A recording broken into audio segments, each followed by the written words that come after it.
The large hall did not feel warm, even though the lights were bright and the floor shined like polished glass. Tall walls rose high, decorated with old paintings that watched silently from above. Heavy curtains framed long windows, and a chandelier hung in the center, glowing like it had seen many important moments before. But today, the hall felt uncomfortable. There was a quiet tension in the air, like everyone was waiting for something, but no one knew exactly what. The kind of silence that fills a room when people sit close together but feel far apart. Rows of chairs filled the space from wall to wall. Well-dressed guests sat neatly in their seats. Some checked their phones, scrolling quickly, their faces lit by small screens. Others leaned toward each other and whispered, their voices low and careful. A few smiled politely at the stage, as if reminding themselves why they had come. At the front of the room, a small stage had been set up. It was simple, nothing fancy. A single microphone stood in the center, unused at the moment. To one side of the stage rested a black piano. It looked like it had once been very expensive, the kind of piano meant for large homes and important rooms. But time had clearly touched it. A few keys were worn and slightly faded. The surface held thin scratches, marks left behind by years of quiet use. It felt like the piano had its own story, even if no one asked to hear it. This was meant to be a charity gathering. The guests were here to watch. Children performed small talents. Some children sang soft songs they had practiced for weeks. Some recited poems, their voices shaking at first but growing stronger with each line. Others showed drawings or small crafts, holding them up with careful hands. The goal was simple: touch hearts, raise donations, remind everyone why kindness mattered. At least that was the idea. Near the front row sat a man who stood out without trying to. He did not speak much. He did not move much. Yet people noticed him anyway. His suit fit perfectly, clean lines and calm colors. His shoes shined just enough to show care, not pride. His posture was straight, as if he had trained himself never to slouch. His face held no strong emotion, just calm distance. People knew who he was. A man who had built his success from nothing. A man who understood numbers, deals, and decisions. His name often appeared in business talks, never in personal stories. Those close to him said he respected hard work.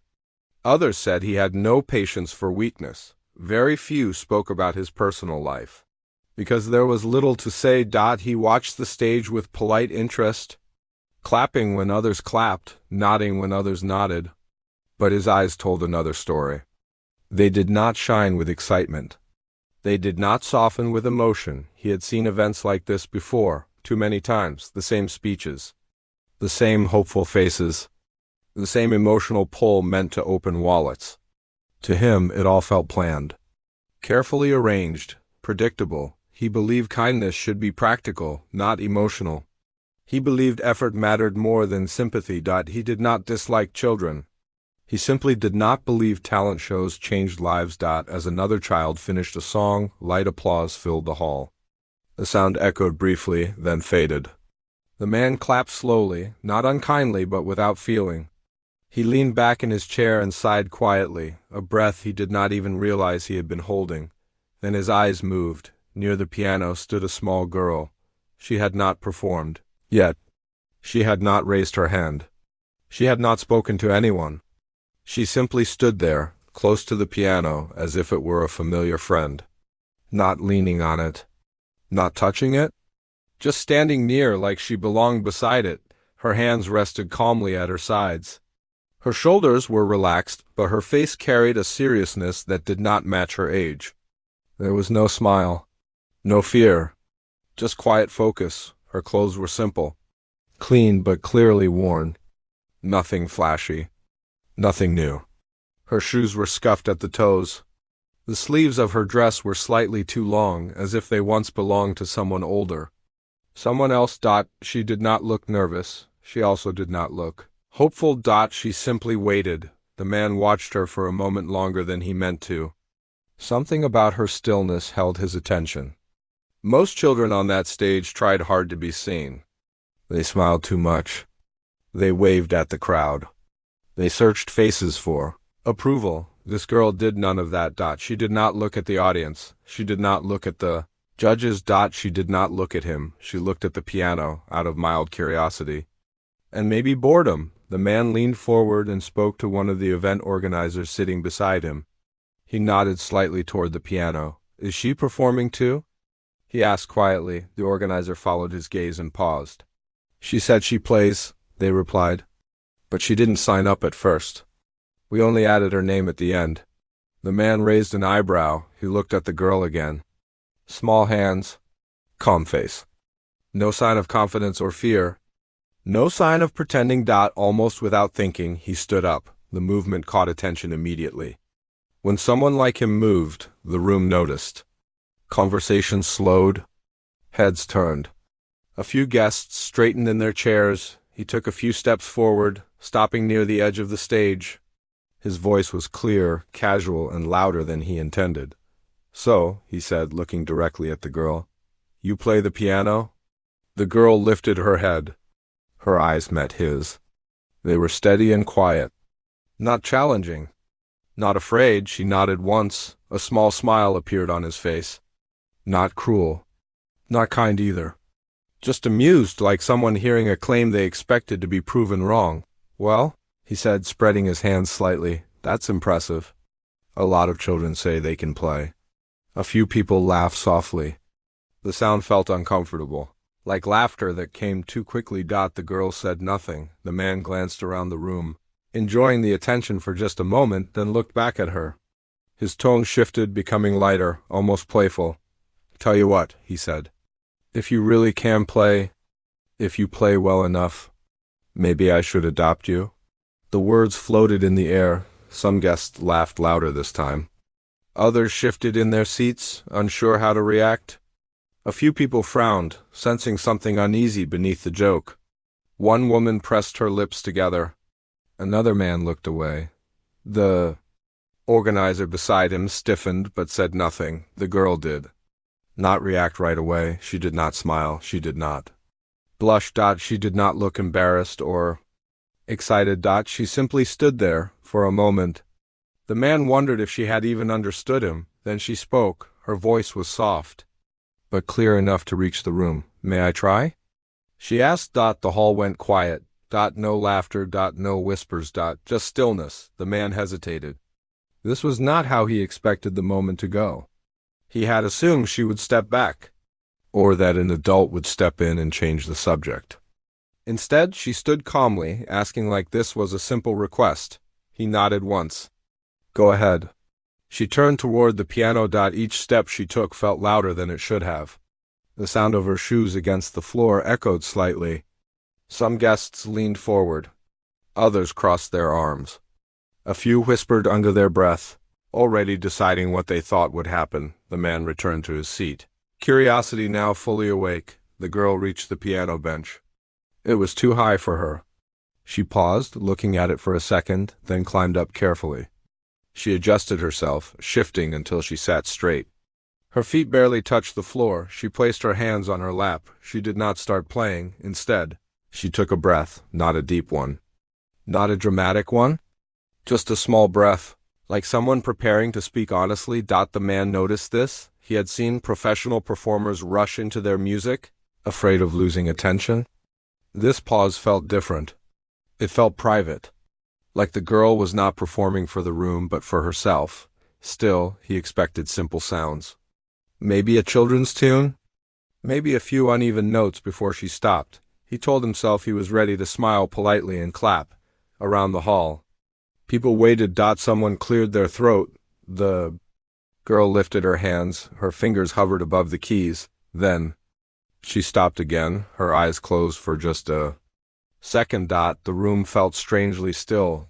No one laughed. Now, no one whispered. The man leaned forward without realizing it. Her fingers touched the keys, but the story does not move forward yet, because something important happened before the sound. In that quiet space, before the first note, the man felt something unfamiliar.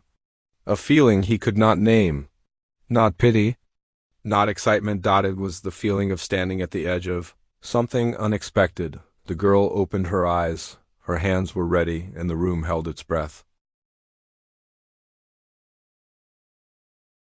The girl's fingers rested on the piano keys. For a brief moment, nothing happened. The hall stayed quiet, so quiet that even the soft hum of the lights above felt loud.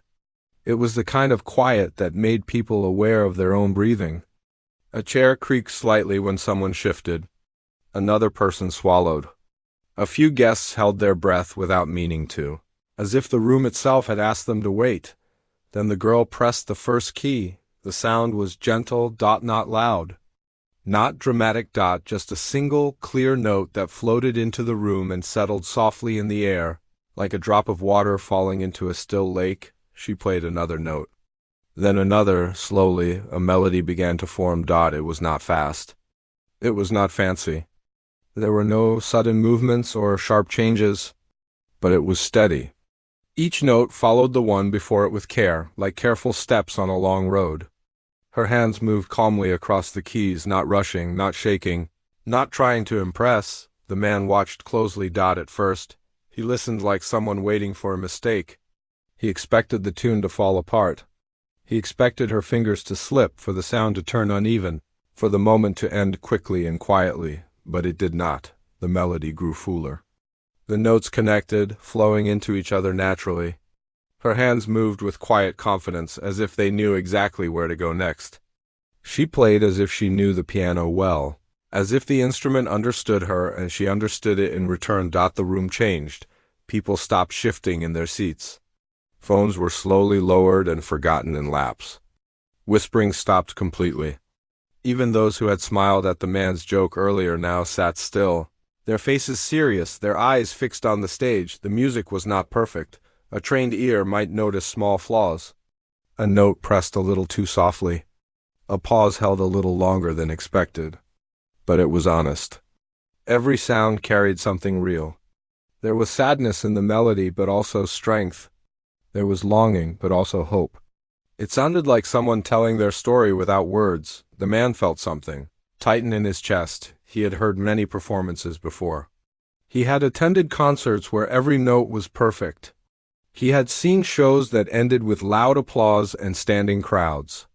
But this felt different. This did not feel like a performance. It felt like a confession. The girl's face remained calm as she played. Her eyes were open now, focused on the keys beneath her fingers. She did not look at the audience. She did not look around the hall. She did not search for approval or praise. She played as if no one else existed. As if this moment belonged only to her and the piano. As the music continued, memories began to surface in the man's mind. Not clear memories. Not full pictures. Just feelings. Old ones.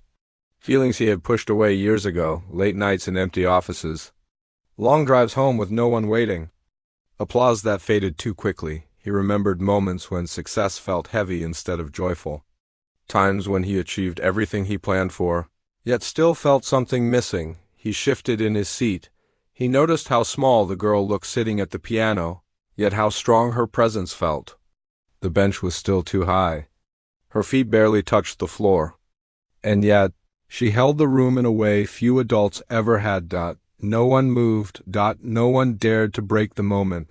When the melody slowed, the final notes came gently, not with force, not with drama. Just softly, like a voice lowering at the end of a sentence. The last note faded into silence. No one clapped, not right away. The silence stayed, heavy and full, like the room needed time to understand what had just happened. A woman in the second row quietly wiped her eyes, surprised by her own tears. Someone else let out a slow breath they did not realize they were holding. Then applause began. It started small. One pair of hands. Then another. Slowly, carefully the sound grew.